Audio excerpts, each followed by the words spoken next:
नमस्कार, मैं जीवन ज्योति।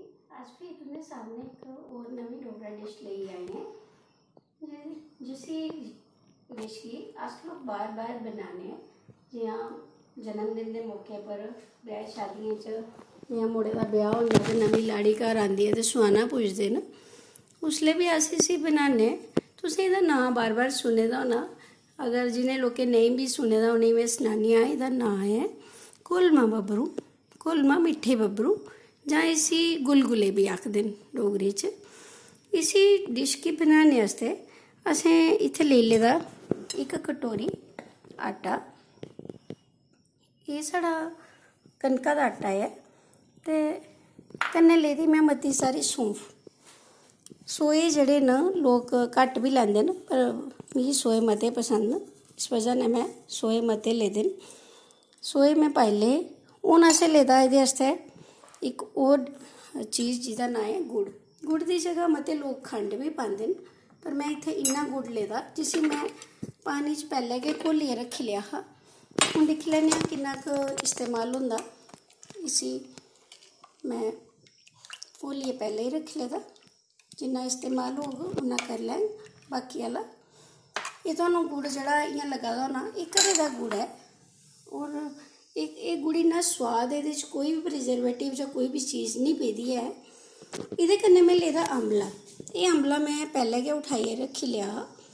जियां अज्ज बड़ा बड्डा सौन म्हीने दा सोमवार ऐ ते कन्नै अज्ज अष्टमी बी ऐ, दुर्गा अष्टमी ऐ अज्ज सौन म्हीने दी। एह् बी इक किस्में दा साढ़ा डोगरें दा तेहार होंदा रेहा ते अस अज्ज होर मतियां चीज़ां बनानियां हियां ते में एह् खमीर जेह्ड़ा हा एह् पैह्लें गै उठाइयै रक्खी लेआ हा। अम्बला जिसी आखदे न।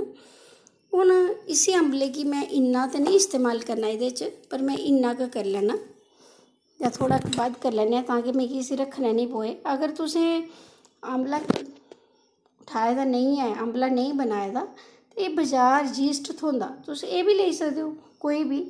एह्दे 2-4 दाने पाइयै 10-20 मिनट रक्खी देओ। एह् थोह्ड़ा अम्बला जेह्ड़ा ऐ इ'यां गै उट्ठी जाना। दिक्खो किन्ना अच्छा बने दा, पूरी जाली बनी दी ऐ, दिक्खो है ना किन्नी अच्छी जाली बनी दी ऐ बिच्च। एह्दा मतलब थोह्ड़ा खमीर उट्ठी गेदा। एह्दे अज्ज असें बड़े बब्बरू शब्बरू बनाने न। एह् भगवान दे भोग आस्तै में सोचेआ पैह्लें मिट्ठे बब्बरू बनाई लैन्ने आं, फिर सोचेआ इ'यै गै वीडियो अज्ज तुहानूं दस्सनी आं।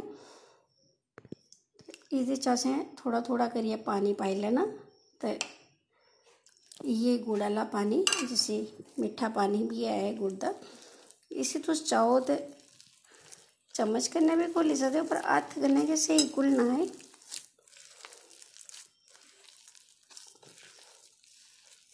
साढ़े डुग्गर दे रीति रिवाज जां इत्थूं दी संस्कृति जेह्ड़ी ऐ ओह् इन्नी समृद्ध ही।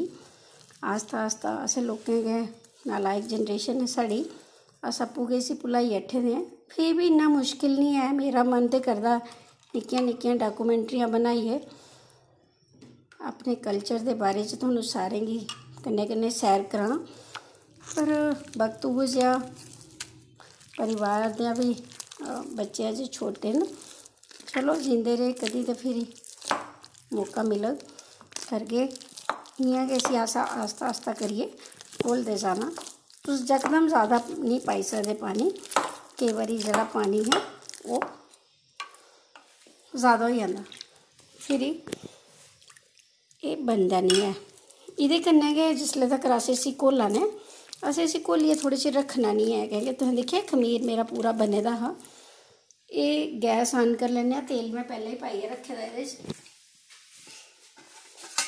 इसी गैस गी ऑन करी लैन्ने आं। तेल असें पाइयै रक्खे दा। तुस चाहो ते इसी घ्यो च बी बनाई सकदे हो।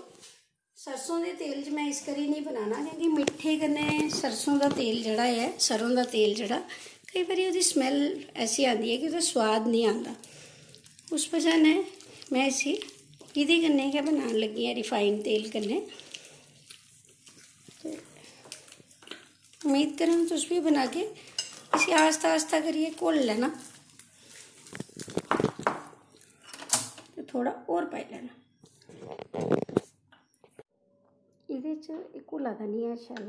इसी में हत्थ कन्नै थोह्ड़ा मसलियै करने पौना क्योंकि केईं बारी गुठली रेही जंदी ऐ। इसी हत्थ कन्नै असें मसलियै करने पौना, केईं बारी गुठली रेही जंदी है बिच।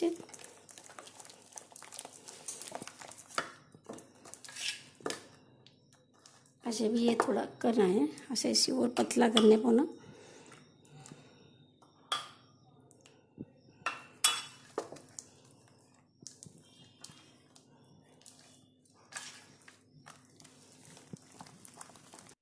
तुसें इसी थोड़ा हत्थ दी तली कन्नै करने पौना, ताकि एह्दा जे कोई गुठली रेह्दी होऐ ते ओह् टुट्टी जाए, गंढ जेह्ड़ी रेह्दी अगर होए तां। बस फिर तुसें इसी करियै एह् दिक्खो एह् होई गेदा हून। बस सानूं इ'यै नेहा घोल चाहिदा। हून अस इसी डूंगे च पाई लैन्ने आं।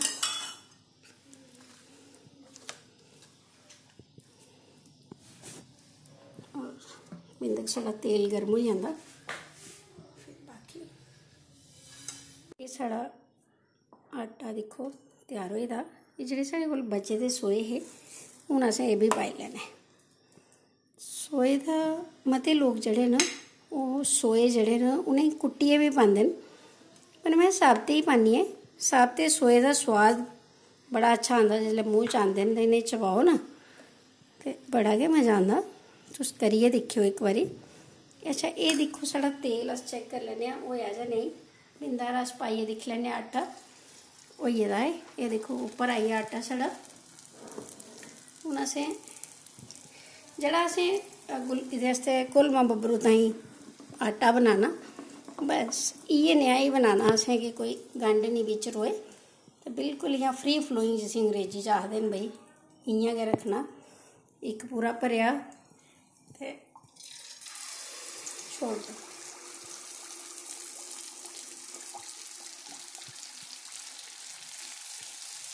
एह् आस्ता आस्ता आपूं गै उट्ठी उट्ठी उप्परै आई जाने न।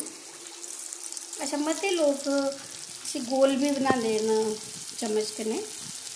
एह् मेरे आह्ले जिन्ना जैसा थोआड़ी कढ़ाई दा ढंग होग ना वैसे होई जाने। जियां हून मेरी कढ़ाई दा हल्का जेह्ड़ा बेस है, तला जेह्ड़ा एह्दा एह् थोड़ा फ्लैट है। अगर इ'यै कढ़ाई मेरी दूई होंदी, मैं ओह्दे च बी करियै दस्सङ तुहानूं, अगर इ'यै कढ़ाई थोड़ी दूई होंदी ना ते एह् जेह्ड़े साढ़े बब्बरू हे घोलमां, एह् साढ़े गोल आने। स्वाद च ते कोई फर्क नहीं होंदा। कुछ लोग इ'नेंगी बिल्कुल फ्लैट बनाने आस्तै फ्लैट तवे पर भी बनाते हैं, ज़्यादा तेल पाइयै, ओह्दे पर भी बड़े अच्छे बनदे न। और एह् दिक्खो तुस किन्ने अच्छे न, एह् फुलदे जा दे। एह्दा मतलब साढ़ा जेह्ड़ा खमीर हा ओह् पूरा बिल्कुल ठीक हा। बस इ'यां करी करियै असें बनांदे जाना। इ'नेंगी अस कड्ढी लैन्ने आं, फिर बाकी मैं होर करियै दस्सनी आं तुहानूं। एह् दिक्खो हां साढ़ी भोग दी थाली त्यार होई गेई। एह् साढ़े बनी गे घोलमां बब्बरू। और एह् दिक्खो किन्ने पोले पोले बने न। अच्छा तुसें दिक्खेआ होना केईं लोकें दे बब्बरू जेह्ड़े न इ'यां थोह्ड़े गोल गोल बनदे, जियां भल्ले निं बनदे इ'यां। उ'नें लोकें खमीर घट्ट पाए दा होंदा जां पाए दा गै निं होंदा, ओह्दी जगह उ'नें सूजी जां कोई होर चीज़ पाई दी होंदी। पर साढ़े जेह्ड़े देवी देवते गी चढ़दे हे जां साढ़े बर्शगंढे पर चढ़दे न जेह्ड़े घोलमां मिट्ठे बब्बरू, जिनेंगी अस गुलगुले आखने आं, ओह् इ'यै बब्बरू न साढ़े। ओह् बी बब्बरू में कुसै दिन तुहानूं बनाइयै दस्सङ। ते तुस बी सजाओ अज्ज अपनी थाली, लाओ भगवान गी भोग। साढ़ी आह्ली त्यारी ते होई गेई, बस हून असें मत्था टेकना। अज्ज बरत बी रक्खे दे असें। ते एह् साढ़े घोलमां बब्बरू। उम्मीद करङ तुहानूं शैल लग्गङन। बनाएओ जरूर इक बारी, बनाइयै सारें गी दस्सेओ। ते हून अस करी लैच्चै अपनी त्यारी। मेरा ते मन करदा तुहानूं अपने डुग्गर दियां हर चीज़ तुआढ़े ओह्दे कन्नै तुहानूं रूबरू करां, पर करां कि'यां। चलो अस ते चले आं हून अंदर।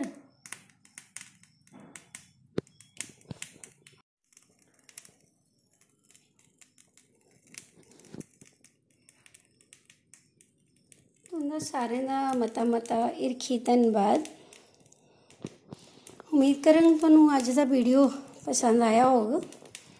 ते फ्ही कोशिश करङ बड़े तौले इक बारी होर नमीं डिश लेइयै आने दी थुआढ़े सामने। अदू तक राम राम जी।